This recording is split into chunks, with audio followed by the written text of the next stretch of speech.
When you work 18 hours straight in an ER, you get used to seeing bodies that don't move.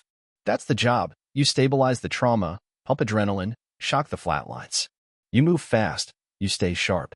But nothing, absolutely nothing, prepares you to come home and find your 5-year-old daughter not moving. I remember that night in fragments. It was 2:13 a.m. when I walked through the front door. Shoes kicked off. Keys dropped in the bowl. I was dead on my feet. The lights were low in the house. My mom said she'd watch Clara for the night since I picked up an extra shift. She and my sister Natalie were staying with me temporarily after a mold problem in their house. I hated the idea, but I didn't want to argue in front of Clara. Anyway, I was too tired to think. I went straight to her room. Clara was curled up under her Minnie Mouse blanket, the soft rise and fall of her chest like a lullaby. Her stuffed tiger was tucked under one arm. I kissed her forehead. Warm. Normal. I passed out on the couch with a frozen lasagna still in the microwave. What woke me up was silence. Not the regular kind. Not peace. The kind of silence that feels wrong. Like a vacuum. I got up and checked her room again. It was just after 6 a.m. I called her name. No response. She was lying in the same exact position as 4 hours ago. That tiger still under her arm. I reached for her shoulder. Clara, hey, sweetie. Nothing. I nudged her gently. Come on, baby. Daddy's home. Her body flopped in a way that made my stomach drop. I checked her pulse. It was there, but slow. Too slow. Then I opened her eyelids. Pupils sluggish. Training kicked in. I was suddenly wide awake. I smelled her breath. No alcohol. No vomit. No bruising. Thank God. But I saw the residue at the corner of her mouth, white, chalky. Pill residue. I yelled for my mother. She stumbled out of the guest room rubbing her eyes, followed by Natalie, who looked like she'd just finished scrolling Instagram in bed. What the hell happened? I barked. Linda blinked at me like I'd woken her from a dream. What? She was being fussy. I just gave her something to sleep. What did you give her? I snapped. She waved her hand like it was nothing. One of my sleep pills. Just half. That Zolpab stuff. She was whining and I figured. You drugged her. I couldn't believe what I was hearing. Natalie rolled her eyes. Relax. She's fine. Honestly, it was kind of peaceful for once. I called 911 with shaking hands. My training was screaming at me. 5-year-olds do not metabolize adult sedatives like full-grown women. Especially not a prescription sleep aid. Especially not one that wasn't meant for pediatric use in any amount. Clara's heart rate was 52 when we got to the hospital. She was going hypoxic. They had to pump her stomach and push fluids while monitoring her respiration. I stood there in my scrubs from the night before, covered in a stranger's blood and my daughter's fear, trying not to fall apart. She could have died. Because my own mother wanted a quiet night. And Natalie? She leaned against the hospital wall laughing at TikToks while the doctors worked on my little girl. That was the moment I knew. I wasn't tired anymore. I was done. I waited until Clara was stable, until her oxygen levels were up and her heart rate was back in a normal range, before I let myself feel the rage. Not the professional kind. Not the measured kind I was trained to manage at work. This was different. This was father rage. Primal. Razor sharp. The kind that burns away every excuse and reveals the truth beneath.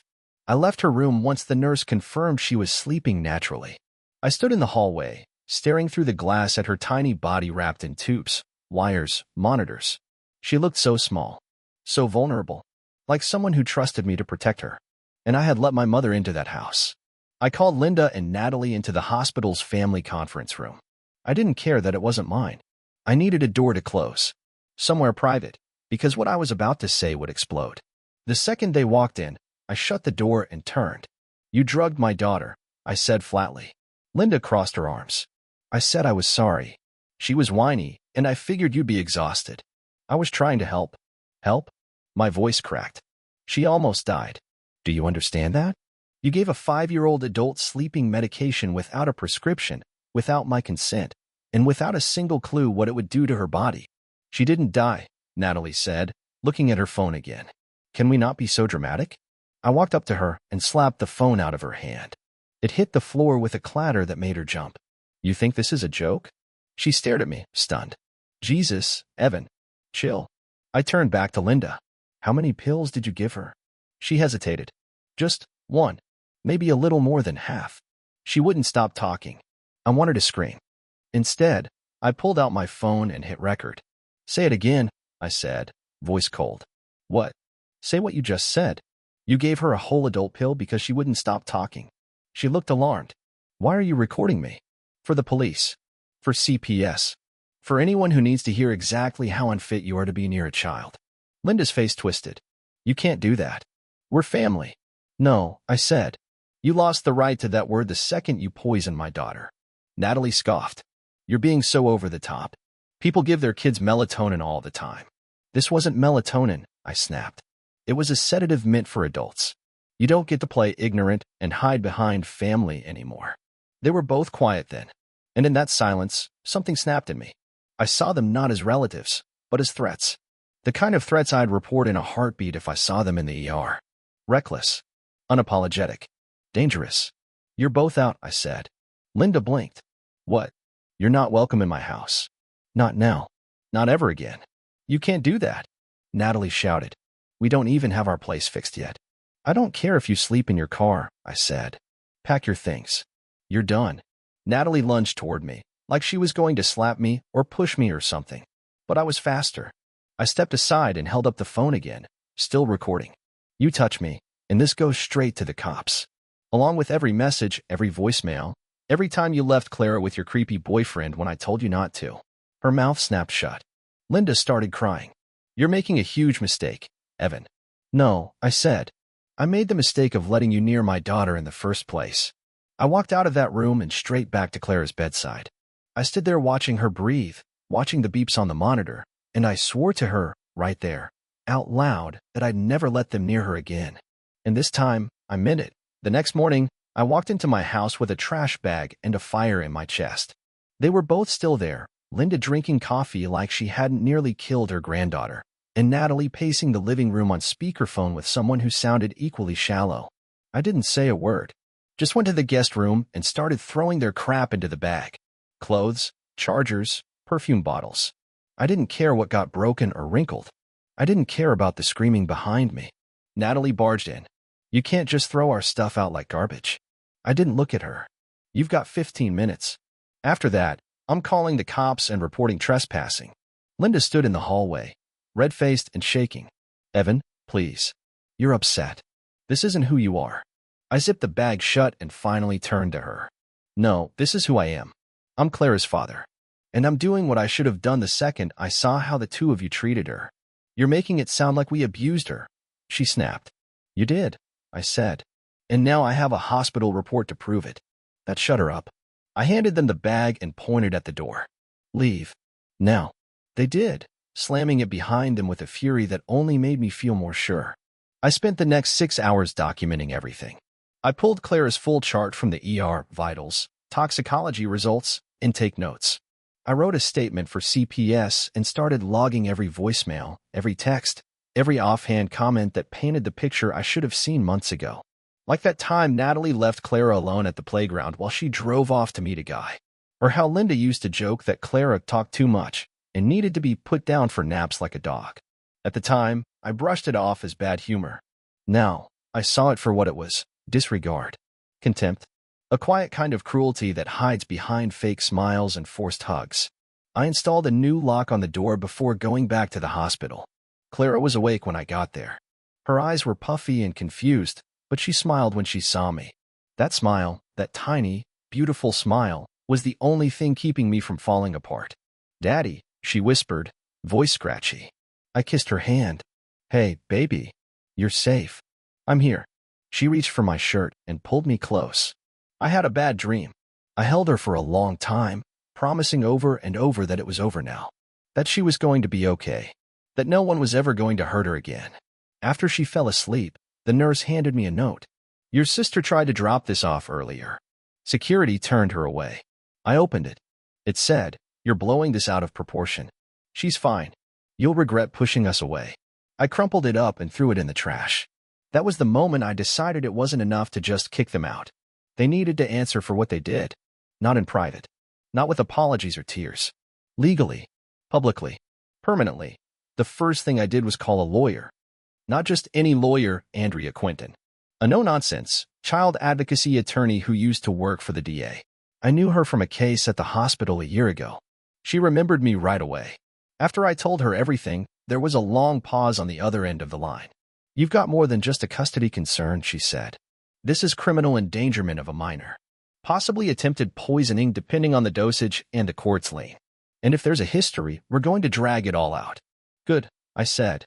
She gave me a list, statements from nurses. The toxicology report. Clara's medical file. Photos. Recordings. Witnesses. Every message I had from Natalie and Linda. I spent the next 72 hours becoming a full-time archivist of every red flag I'd ever ignored.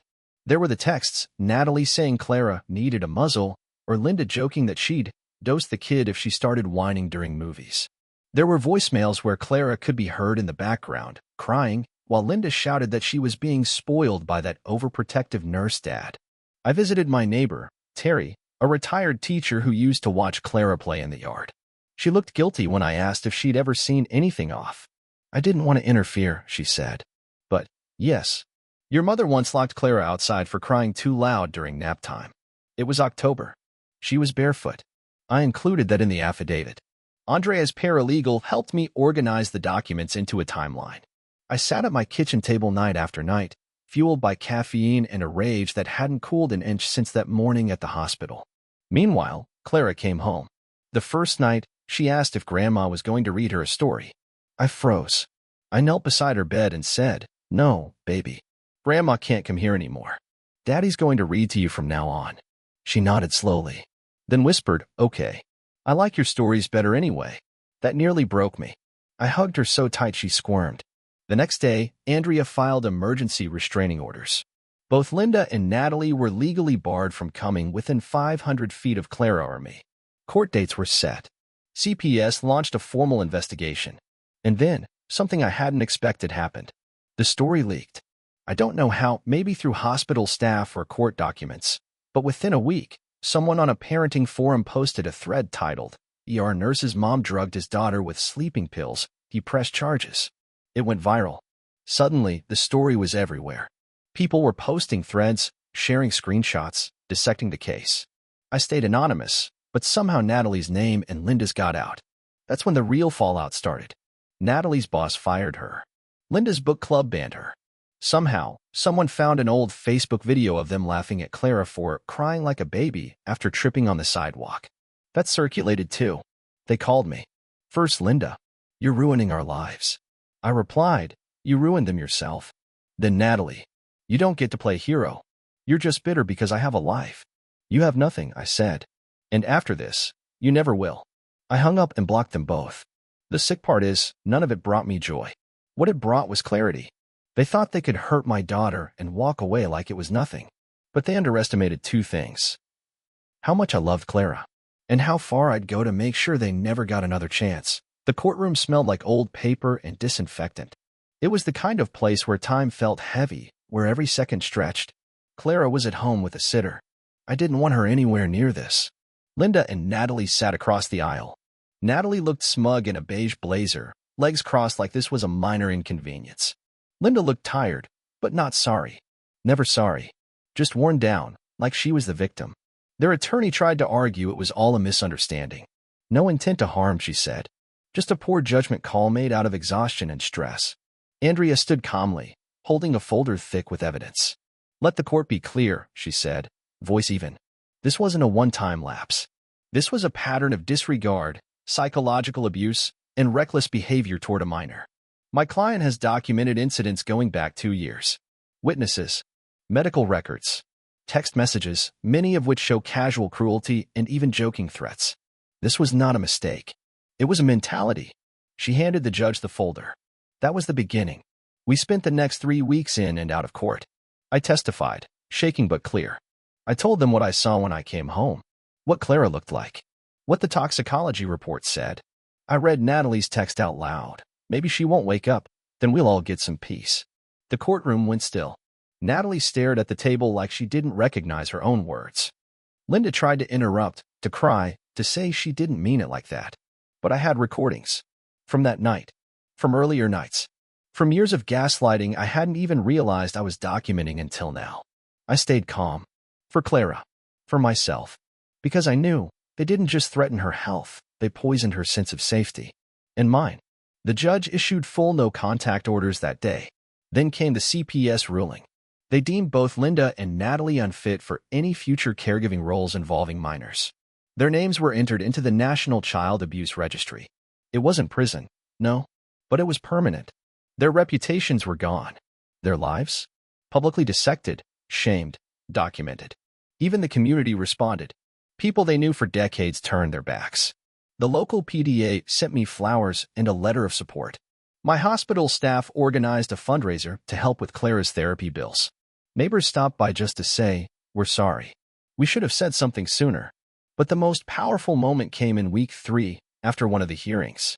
I was walking to my car when I saw Natalie standing by the courthouse steps, alone, shaking, smoking a cigarette with trembling hands. She spotted me.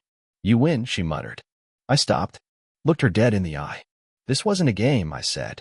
She looked away, eyes suddenly glassy. For a split second, I thought she might cry. Then she turned and walked off without another word. I watched her go, and I felt nothing. Not satisfaction, not pity, just release. This wasn't about revenge. It never was. It was about making sure Clara grew up knowing the people who hurt her couldn't keep hiding behind the word family. It was about showing her that protection means action, that love isn't silence, and that sometimes the only way to save your child is by burning bridges and never looking back. Clara's room looked different now, brighter, somehow. I'd repainted it light green, her favorite. We picked out the paint together, right after the court rulings were finalized. She dipped her little fingers into the sample cans and left prints on the walls. I kept them there, framed them. A reminder of what we survived, of what she survived. She was in therapy twice a week. Her therapist said she was strong, that she was already learning how to use words for things most adults couldn't name. Scared, confused, angry, but safe. She was safe now. That word meant everything. A few months after the hearings, Linda tried to file an appeal. Her lawyer argued that the punishment was too extreme for a first offense. The judge denied it in under 10 minutes. Permanent no contact, the judge said, is the bare minimum to protect this child. Natalie didn't show up. I heard she moved 3 towns over, changed her name on social media, and was working nights at a warehouse. No one wanted to be associated with her. Her boyfriend left her. Her landlord broke the lease. I didn't care about any of it. This wasn't about watching them suffer, it was about watching Clara thrive. One day after therapy, she turned to me in the car and said, "Daddy, do I have to see Grandma ever again?" I looked at her in the rearview mirror. "No," I said gently. "Never again." She nodded. "Good." She scared me. Even when I smiled, she looked mad. I gripped the wheel tighter than I needed to. "You don't ever have to smile for people who hurt you, okay?" "Okay," she said. She went quiet after that, staring out the window. Then, without looking back at me, she whispered, "Thank you." I didn't say anything. I couldn't. My throat was full. I just reached back at the next red light and squeezed her little hand until she squeezed back. That night, I got a call from a local advocate.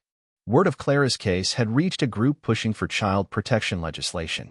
They wanted to call it Clara's Law, a bill to enforce stricter penalties for unauthorized sedation of minors and mandatory psychological screenings for guardians involved in abuse reports. I said yes. I told them every detail. I gave them our story, scrubbed of names, but full of facts. Every choice, every failure, every fight. I told them about the loopholes in custody laws, the gaps in CPS authority, the gray zones abusers hide in. The bill gained traction faster than anyone expected. And somehow, in the middle of all this, I felt like I was breathing again. I started working fewer night shifts, focused on Clara. We built Lego castles and made pancakes shaped like dinosaurs. She laughed more now, slept deeper. Sometimes I'd catch her staring off, processing, remembering. But when I asked if she was okay, she always said the same thing. "I'm okay now. You fixed it." No, I thought. We fixed it. Me, her, the nurses, the judge, the lawyer, even the strangers online who refused to let it go. Justice wasn't a moment. It was 100 choices in 100 days. And I'd make every single one again. It's been almost a year. Clara's turning 6 next week. She wants a backyard scavenger hunt and a strawberry cake shaped like a frog. She asked if her therapist could come. Said she's really nice and tells the truth a lot. I smiled and said, of course. That's what our life looks like now, quiet, a little offbeat, full of truth. Linda and Natalie are ghosts. Names I don't say out loud anymore. Clara doesn't ask about them now. It's like her memory trimmed the edges of that chapter, left the outlines, and forgot the faces. But I haven't forgotten. I still keep the court papers locked in a drawer. The hospital file. The hard drive with the recordings. Not out of paranoia, but out of principle. Because forgetting what happened is not the same as forgiving it. And because part of protecting Clara now means remembering what nearly took her away from me. I was asked to speak at the state hearing for Clara's law. It passed the Senate last month. The committee room was packed. Advocates, teachers, a few other parents who'd been through similar hell. I brought a copy of the emergency room report and a photo of Clara the day after she came home, her in bunny pajamas, one sock missing, holding up a crayon drawing of a safe house. She'd drawn the two of us inside, a line around it like a wall. Outside the wall were two stick figures with frowns. I told the committee she didn't need revenge. She needed protection. She needed to see that people who hurt kids can't hide behind family ties or empty apologies. They voted unanimously. Now, every hospital in our county is required to report suspected sedation cases involving children directly to CPS. Pharmacies flag unusual prescriptions involving minors. And guardians accused of psychological abuse can't shrug it off as discipline anymore. It's not perfect, but it's more than we had before. Sometimes I lie awake at night and think about what would have happened if I'd come home 2 hours later that night. If I hadn't noticed the way Clara's body moved, if I hadn't trusted my instincts. Would she be gone? Would they still be living under my roof? The thought turns my stomach.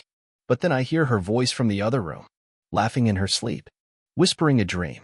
And I know we made it. She's safe. We're safe. This morning, she crawled into my bed and curled up under my arm, just like she used to before all of this. She looked up at me, I still heavy with sleep, and said, "You're my best person." I kissed her forehead. "You're mine too." Then we lay there, heart steady, in a house no longer haunted by people who were supposed to love us, but didn't know how. And I realized something. Sometimes justice doesn't come with sirens or courtrooms or headlines. Sometimes, it sounds like a little girl breathing easy in her sleep.